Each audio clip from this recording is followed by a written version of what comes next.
Hello and welcome to News Central Now. I'm Darshan Usman. The top stories. Inspector General of Police says Nigeria is not mature enough for state policing. South Africa's ANC to appeal decision on Zuma's party trademark theft. Central African Republic President declares 3 days of mourning for victims of deadly boat mishap. Details shortly. Let's start by telling you that President Bola Tinubu has opened the African Counter-Terrorism Summit in Abuja. Head of state, government officials and representatives from international organizations have converged on Abuja for this crucial summit. The objective of the summit is to strengthen cooperation and redefine the global response to terrorism in Africa. The summit aims to foster African-led solutions to the complex challenges posed by terrorism. The summit will provide a platform to review the nature of and severity of the threat of terrorism on the continent and to agree on concrete strategic priorities and measures to address the scourge. Terrorism snaps at the very fabric of the tranquil, prosperous, and just society we seek to build for ourselves and our children. Terror cannot coexist in the same space as democracy and good governance. Just as darkness and light cannot endure in the same room at the same time. This violent threat seeks to frighten the farmer from his fields, children from their schools, women from the marketplace, and families from their very homes. It wants the city dwellers to cower and businesses to close. It craves despotism and suppression, not democracy and enlightened society. Its goal is to cause such an havoc that we doubt our democratic principles, putting societies and government into such confusion and disarray that we begin to fight among ourselves instead of fighting the very thing that seek our destruction. Already, terrorism has taken too many lives and delayed our better future for too long. While terrorism troubles us greatly at the moment, we do well by remembering terrorism is not of Africa. Nigeria's House of Representatives is holding a national dialogue on state policing in the nation's capital, Abuja, as part of its ongoing review of the 1999 Constitution by the National Assembly. Now, the dialogue has in attendance the Vice President, Kashim Shettima, former President Goodluck Jonathan, former Head of State Abdulsalami Abubakar, several governors, traditional rulers, and federal lawmakers, amongst others. The dialogue is expected to draw recommendations from key stakeholders on how state policing can be adopted in Nigeria. The Inspector General of Police, Kayode Egbetokun, believes that the country is not mature for state policing despite the myriad of security challenges facing it. He spoke on Monday during a national dialogue on state police held in Abuja. The IGP argued, among other factors, that there is the potential for abuse of power by the state political leadership. He stated that state governors should focus or should use the police forces under their control for political or personal gain and undermine human rights and security.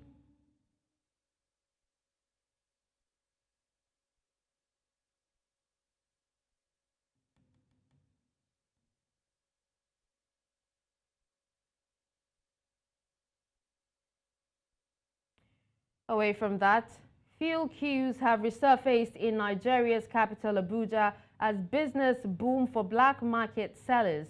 Now, News Central Television visited some petrol stations within the capital where some drivers expressed frustration over their inability to buy petrol. Some of them say that they have spent hours on the queue for fuel without being able to get.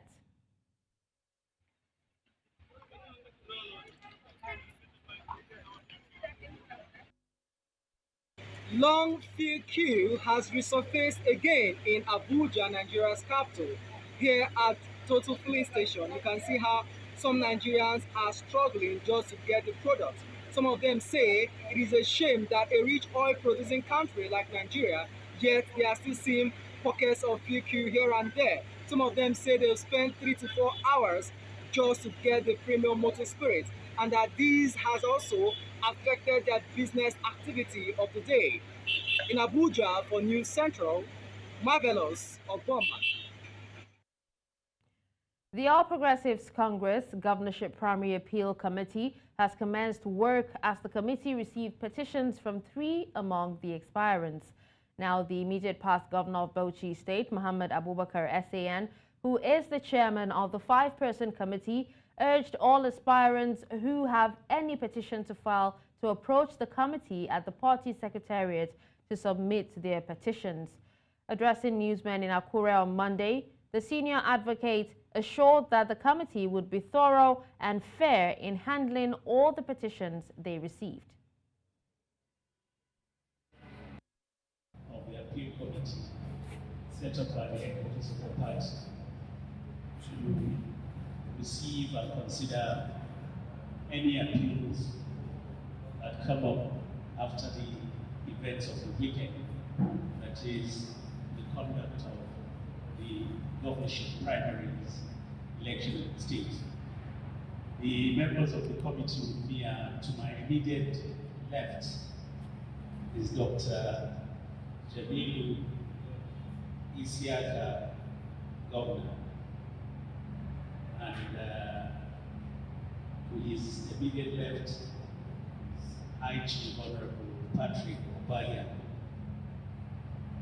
and to my extreme right is Honorable Chief Onyeka Okafor, and to my immediate right is the Amazon amongst us, the Secretary of the Committee, Chief of Biochar, Israel. We are here this morning to brief you of the fact that the headquarters of the party, following the primaries that was conducted. Our correspondent, Niyi Omoni, now joins me live from Ondo State for more on this. Hello, Niyi. What updates do you have for us following this primary? Hi, Darshan. Thank you for having me. So here today at around 11 a.m., a 5-man committee, appeal committee set up by the National Working Committee of the party arrived at Akure, the state capital of Ondo State, and of course they needed to announce their presence. They called a press briefing. We were there, and they were briefing us on petitions, if they have been received, what they will do, how many days they will stay for. They said they will be here till tomorrow. The committee is headed by the former governor of Bauchi State, Governor Muhammad Abubakar. And he mentioned that they will be here till tomorrow, while when they leave to submit any petition they receive during that period, the secretary will remain in Ondo State to pick up any other petition that might come in. And just while they were speaking, 3 petitions came in. The first petition was from Omoba Okunjimi, who is calling for the total cancellation and disbandment of the primary elections committee. Now, he has raised concerns even before now, not so openly, but of course he has raised concerns about how electoral materials didn't get to the right word, and of course elections were not conducted. Let me just quickly put you through the particular local government where these aspirants came out from. He came out from Irele local government, and according to the returning officer, Solomon Alemide, the total number of registered voters in his local government was 3,304. and out of that, he had just 50 votes. And the returning officer stated clearly during the plenary that there was no incident, an election took place. But now him coming out to say no election took place in his word, although he didn't come into he didn't come to the appeal committee by himself. He sent someone to deliver the letter. Of course, the appeal committee acknowledged the letter and gave a certified copy to the member representing him. The other person, the other aspirant who also came with a petition, not physically, was Wale Akinterewa. These are his concerns, saying that there were no electoral materials, just similar with that of Omoba. There were no electoral materials, and of course, election deemed owed. We know that Wale Akinterewa was not in Ondo State even during the primary election because he's currently being detained by the AFCC in an ongoing investigation of his tenure as the Commissioner of Finance in the defunct Akeredolu administration. But that has not stopped him from airing his view and, of course, submitting a petition to the appeal committee, asking them that, praying them to cancel the last election and, of course, conduct another. Now, this particular aspirant is from the Ile-Oluji local government, and the total number of accredited voters from his local government was 3,097. From that 3,097, he had just 494. And the returning officer, during the announcement, said there was no incident, an election took place. There's a reason why I'm reading the comments of the returning officers during the collation, so that you can see if we can look at it if we are on the same page or something is really fishy, and they are calling to the integrity of the returning officers. Because if the returning officers are saying voting took place, counting took place, the exercise was conducted, then he is coming out to say these exercises didn't happen, no electorate voted, then, of course, he needs evidence to back up all these things. And the last person on the list was Benga Edema. Benga Edema has been open even during on the election day, has been open as to his dissatisfaction about how the election was conducted.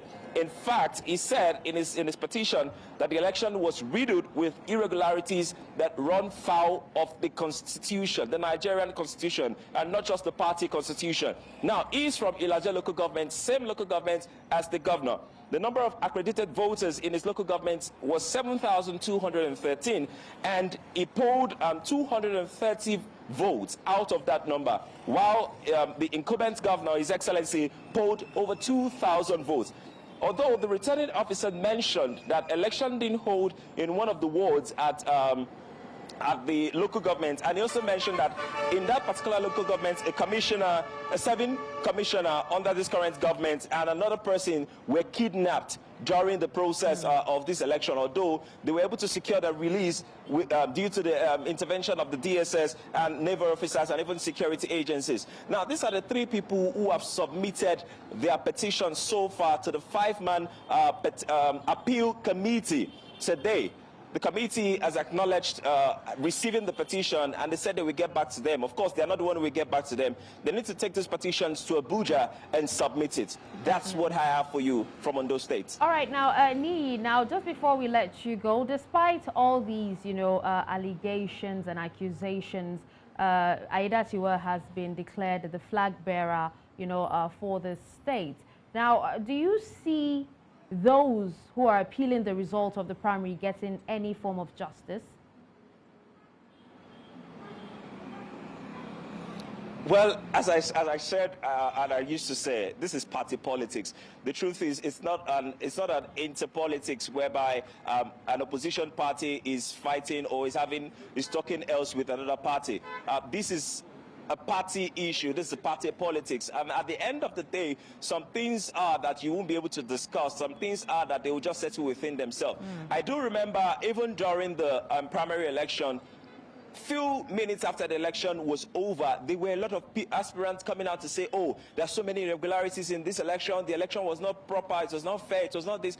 But just few hours later, we didn't hear anything from them. Very few of the aspirants were the one who spoke up and said this election needs to be reconducted. So we really can't place it right now as to which aspirant is going to get justice or not. It's party politics, but they've gone through the right process, which is legal according to the constitution of the National Working Committee of the party. They've submitted a petition to the appeal committee, and the petition will be submitted to the National Working Committee. Then, if they need to do anything, I'm sure the party will communicate with them. But we've seen from inception and previous cases before now that all these things just end up with, for the greater good of the party, and they just move on, because I really do not see how they are going to overturn. Now, this is me just speaking. I really do not see how they might overturn the flag bearer and the candidacy of the incumbent. When the appeal court, the former governor of Bauchi State was asked that if they do find that this election was fraudulent, will they cancel it and will they withdraw the ticket from the current flag bearer? Noting that this has never happened before. He said, there is always a first for everything. So let's take these words like that. But I can't tell you for now that we got justice or not. At the end of the day, it's party politics, Joshua. All right, well, thank you so much, Moni, for giving us an update on this. With that, we'll take a quick break, and when we come back, News Central Now resumes. Welcome back. Several elections come and go, but the gap in the representation of women in elective positions is always brought to the fore. Now, despite interventions to bridge this gap, gender experts say the gap keeps widening. In this report, News Central's Omolola Ololade examines why the gap persists, what must be done to ensure proper representation of women in politics, and what the future holds for women in Nigerian politics. Nigeria remains Africa's most populous country with a population of 200 million. Women make about half of this number, yet underrepresented in politics. Although some of these women run for elective positions, gender stereotypes, cultural biases, and the political system have remained an obstacle to the success stories of many. If the parties, they always call the political parties the gatekeepers. It's who they allow to enter, who will enter. If we could have parties that would be more interested in us having competent people, people with character, people with capacity, with integrity, and so on. The 2023 elections were another opportunity to change the narrative, but the outcome of the results, particularly from the parliamentary elections and available data, suggests the gap will only grow wider. Out of the 1,607 candidates that ran for governorship elections in 2019, 80 were women. In the governorship elections in 2023, there were 837 candidates and only 24 were women. Statistics show there are less than 2,000 female candidates out of the more than 15,000 that ran for elective positions in the 2023 election cycle. Experts paint a vivid picture. As we speak today in the Lagos State House of Assembly, we have only 4 women. At the national level, at the Senate, we have just 4 of the 109. And at the House of Representatives, we have 15 of the 360. The numbers were slightly better in the last cycle. It feels like there has been a regression of sorts. In March 2022, the Senate and House of Representatives threw out 5 proposals meant to give women more concessions in politics.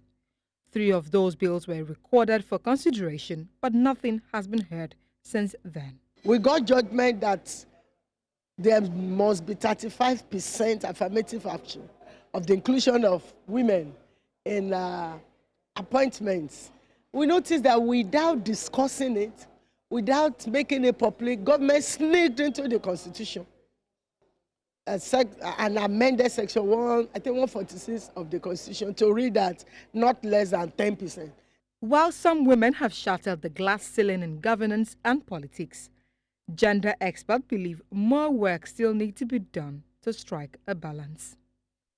In Lagos for News Central, Omolola Ololade.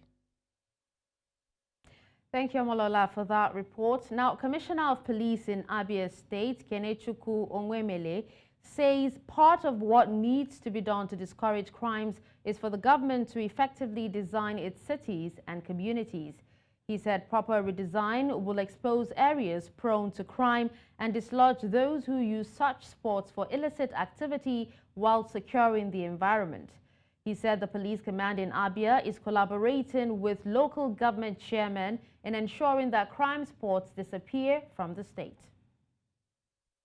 Prevention through environmental design implies that you can take proactive measures at ensuring that environments, the physical environment, okay, are designed or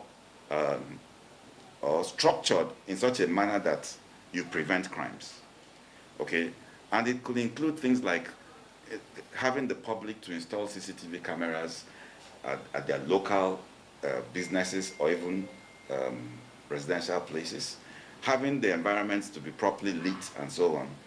For us in this command, collaborating with other agencies and other stakeholders, we came up at the beginning of this year with a four-pronged strategy, okay, to contain, if not eliminate violent crimes, especially kidnapping and armed robbery. And the strategy is what we call prevent, disrupt, detect, and delete. In Nigeria's northeast, Borno government have inaugurated an ICT center in the hinterland Gajiram Nganze local government area of the state. Now, this center aims to empower young, unemployed, and out-of-school individuals by providing them with essential digital skills and knowledge. News Central's correspondent Umaru Kirawa completes the report. One major impact of the over a decade-long Boko Haram conflict in Nigeria's northeast is the issue of unemployment and out-of-school young persons. Borno State government unveiled an empowerment structure, the Gajiram ICT Center in the faraway Ganzai local government area.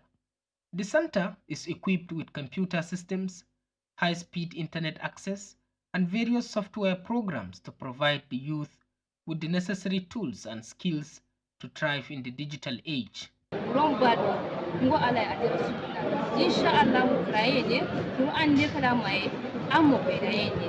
During the inauguration ceremony, the Borno State Governor, Professor Babagana Zulum, expressed his enthusiasm for this project, emphasizing its potential to create opportunities for the region's youth. We can create employment and create jobs. In the next few years, what happens? The area that we see now may not be visible to many of you because the world is moving towards cashless policy. The ICT Center, which is being replicated in all the 27 local government areas of Borno State, are set to further equip the youth with skills to navigate the complexities of the globe. Earlier, the Borno State Governor inspected the progress of an Islamic college in Gajigana and that of Gajiram, targeted at providing knowledge and skills to the youth. We are providing another government day here in Magumeri inside the mega school to compensate for the government girls secondary school Gajigana, which is overrun by IDP. So this is one of it. It's also a 48 classroom capacity mega schools. Let them do a very good job. The officials of the ministry and the contractors and engineers will sit down at a later date to evaluate the work done and ascertain whether there is a need to top some amount in favor of the contractors or not. But I think this is one of the very good work that is ongoing. The initiatives are expected to transform the lives of young unemployed and out-of-school individuals in the area for a better future. In Gajiram for News Central, Umaru Kirawa. The coalition of civil society organizations in Lagos have called a press briefing to address what they have called attempt by some elements within the civil society acting under the guise of civil society situation room to once again engage in unprofessional action and misconduct that negates society advancement. Now, the group says that the unjust attack on the person and office of the Chief Executive Officer of the Nigerian Upstream Petroleum Regulatory Commission, Engineer Gbenga Komolafe, is uncalled for. We call on the relevant security agencies to swiftly intervene and investigate this purported planned protest against the NUPRC boss. It should be noted that we, as serious-minded coalition, does not condemn protests. However, genuine protests must be seen to develop any ulterior motives of blackmail and extortion. It is imperative to probe the role of those elements parading themselves as activists, ostracizing this malicious plot to tarnish the reputation of public servants. Justice must prevail, and those responsible for this attempted extortion must be held accountable under the law. We are not against any coalition, but we are against extortion and blackmail. Well, as members of the civil society coalition, we should at all times endeavor to play our role without being pushed, without being remunerated, without being coerced. Whoever has a grouse or whoever has a genuine case can take it before the anti-corruption agencies instead of trying to extort those who are involved. And we will not allow blackmail or sort of any form. So, and we shall not even stop at this. If need be, we shall hit the streets to also tell the world that these people are not genuine and they are not ready. They are not advancing the cause of humanity. They are not advancing the cause of good governance in Nigeria. Coming up after the break, South Africa pushes for end to single-use plastics. We'll bring you details after the break.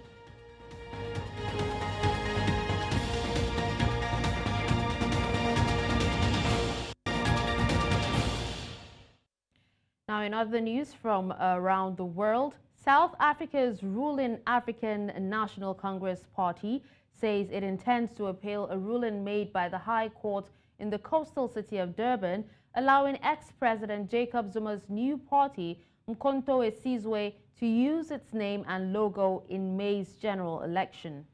ANC Secretary General Fikile Mbalula made this known to reporters in Johannesburg, insisting that the act was unlawful. The ANC will be appealing the matter to stop and prohibit the unlawful use of the ANC's trademark, symbols and heritage by Mr. Zuma's party, currently referring to itself as the Umkhonto we Sizwe Party. We are not opposed to the Zuma party's presence on the ballot. However, in bringing this case, the ANC is defending its intellectual property, the legacy of the liberation struggle for future generations. We have accepted that this thing is happening, it is there, and all of that, and we have not changed. Our campaign has not focused on Jacob Zuma, as it were. Still in South Africa, it has said that it will push for the phasing out of polluting single-use plastics in a new global treaty. Now, the country will also call for the establishment of a fund to end plastic pollution. Domestically, much of the plastic pollution is driven by poor refuse removal services. In 2022, South Africa supported the development of an internationally legally binding instrument to combat plastic pollution at the 5th session of the United Nations Environment Assembly. The consultation is intended to consolidate the country's negotiating position at the INC4, which is taking place in Ottawa, Canada from 23rd to 29 April 2024. The Intergovernmental Negotiating Committee is mandated to develop an internationally legally binding instrument to end plastic pollution and marine litter, addressing the full plastic life cycle, and set out a series of provisions to be developed.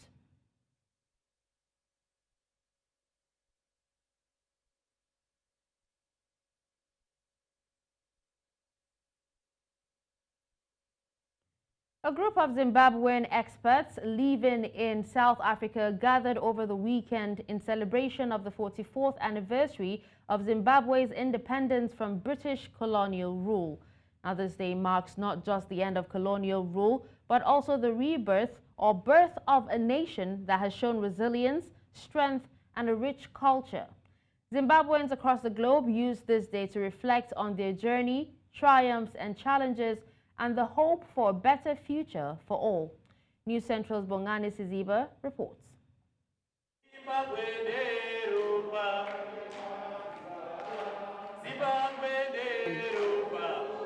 The hallmark of the celebration included traditional music and dance, a joyous atmosphere, and a sense of national pride that was palpable. It was a reminder of the struggles and sacrifices that were made for the freedom and democracy that Zimbabwe now enjoys. Citizens embraced the spirit of democracy, unity, and patriotism as they commemorated the struggles and the triumphs that led to the country's independence. For us to be at peace like what we have today in Zimbabwe. Yes. Young people and young ladies and gentlemen, boys and girls, some they dropped off from school, sacrificing their lives for us to be where we are today. Yes. We need to clap hands for those people. 44 years on, Zimbabweans continue to uphold the traditions and values of their motherland, celebrating their independence with pride and enthusiasm. Time for us to reflect on our history, a time to honor the struggle for freedom in Zimbabwe, a time to look at and cherish the achievements that we've made since independence in 1980, a time to actually celebrate our diverse cultures as Zimbabweans. As the festive continued, there was a sense of hope and optimism for the future of Zimbabwe. The unity and joy displayed by these citizens was a testament to their love for their country and their commitment to building a better tomorrow. To me, independence, it means a lot. For me to be where I am today, it is because of those people who have managed to go for war and they sacrificed their lives and their families and went to fight against the imperialism, against those people who came to colonize us as Zimbabweans. It means freedom to us, an independent person and independent people. We enjoy this freedom because it came on a silver platter. Some people had to sacrifice for that. As you all know that we had to go through centuries of fighting with imperialism to win this independence. As the celebrations came to a close, it was clear that the spirit of independence and democracy was alive and well in the hearts of many Zimbabweans, both at home and abroad. In Pretoria, News Central,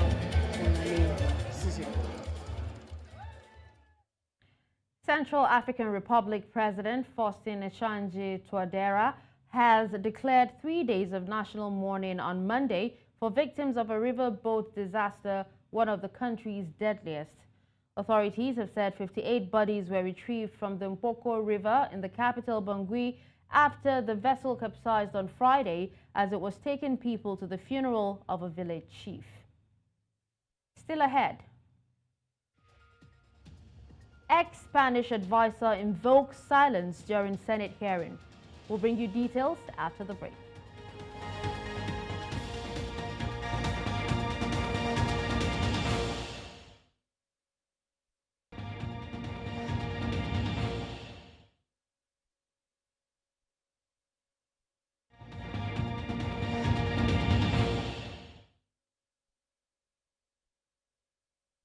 At least 5 rockets were launched from Iraq's town of Zuma towards a U.S. military base in northeastern Syria on Sunday. The attack against U.S. forces is the first since early February, when Iranian-backed groups in Iraq stopped their attacks against U.S. troops. Now it comes a day after Iraqi Prime Minister Mohammed Shia al-Sudani returned from a visit to the United States, where he met with President Joe Biden at the White House. A post on the Telegram group affiliated with Kataib Hezbollah said armed factions in Iraq had decided to resume attacks after a near 3-month pause after seeing little progress on talks to end the U.S.-led military coalition in the country.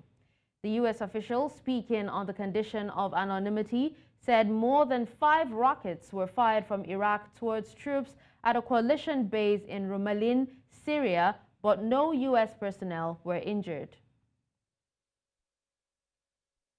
A former close aide to a former minister and key ally of Spanish Prime Minister Pedro Sanchez has invoked his right to silence at a Senate hearing on a graft case linked to the purchase of face masks during the COVID-19 pandemic.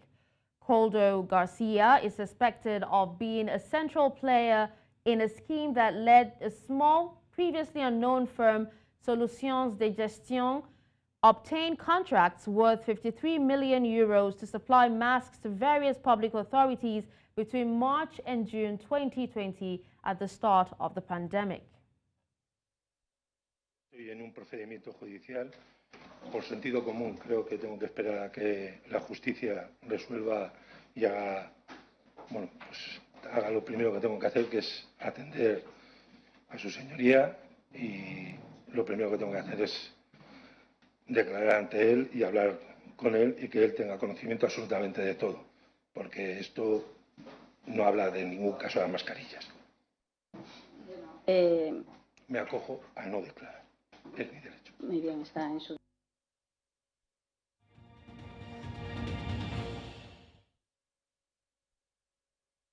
In business, Special Advisor to the President on Information and Strategy, Bayo Ononuga, has confirmed that the first set of compressed natural gas vehicles will be inaugurated before Tinubu's administration first anniversary on May 29th. Ononuga made the disclosure in a statement on Sunday in Abuja. According to him, the federal government allocated 100 billion from the 500 billion naira palliative budget to purchase 5,500 CNG vehicles, including buses and tricycles, 100 electric buses, and over 20,000 CNG conversion kits. Speaking further, he said the funding also supports the expansion of CNG refueling and electric charging stations. He emphasized that the rollout of CNG buses and tricycles, coupled with having at least 1 million natural gas vehicles on the roads by 2027, will signify a significant shift in Nigeria's transportation sector towards cleaner energy. Nigerian mutual funds thrived in first quarter 2024, averaging a 10.76% return over half of 2023's annual gain. Ethical funds led the charge with a stellar 30.89% yield. This surge pushed total net asset value up 24.9% to 2.54 trillion naira, a 507.6 billion naira increase. Equity and balanced funds also contributed with yields of 18.6% and 15.23% respectively. Still talking business, Ghana's Finance Minister Mohamed Amin Adam is optimistic about finalizing a debt restructuring deal with bilateral creditors. He stated this on Sunday, saying he expects a draft agreement, a memorandum of understanding, by May. This agreement would restructure $5.4 billion in loans from countries like China and France, a key step agreed upon in January. The restructuring is crucial for Ghana's economic recovery. It helps alleviate the debt burden and paves the way for further support from the IMF, potentially unlocking additional funds from their $3 billion program. Minister Adam, speaking at the IMF and World Bank spring meetings, also expressed confidence that the IMF board will approve the program's next phase in June.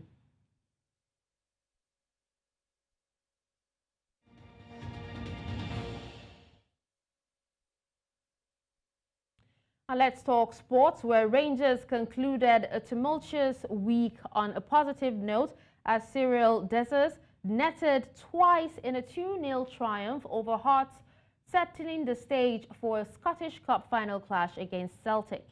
Manager Philippe Clement had urged a response from his Rangers squad in the semi-final following a stretch of 3 winless matches which had seen them fall 3 points behind their old firm rivals in the title race.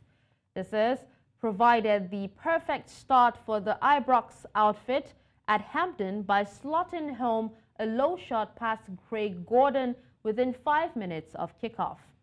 Despite Hart's attempt, including missed opportunities, he ensured Rangers' place in the first Old Firm Scottish Cup final in over 2 decades with a late second goal. Atalanta clinched a 2-1 win over Monza, claiming 3 crucial points in their bid for European qualification. Still in sports, Casper Ruud secured his first title of 2024 by defeating Stefanos Tsitsipas in straight sets. And that's all at this hour. But before we go, let's take another look at some of our top stories. We told you that Inspector General of Police says Nigeria is not mature enough for state policing. We also told you that South Africa's ANC to appeal decision on Zuma party's trademark theft. Finally, you heard that Central African Republic President declares 3 days of mourning for victims of deadly boat mishap. Send your eyewitness report to the WhatsApp number on the screen. Do you follow us on social media? We are at News Central TV. You can watch News Central live on DSTV channel 422, Star Times channel 274, Avo TV, and YouTube. Many thanks for watching. I'm Darshan Usman.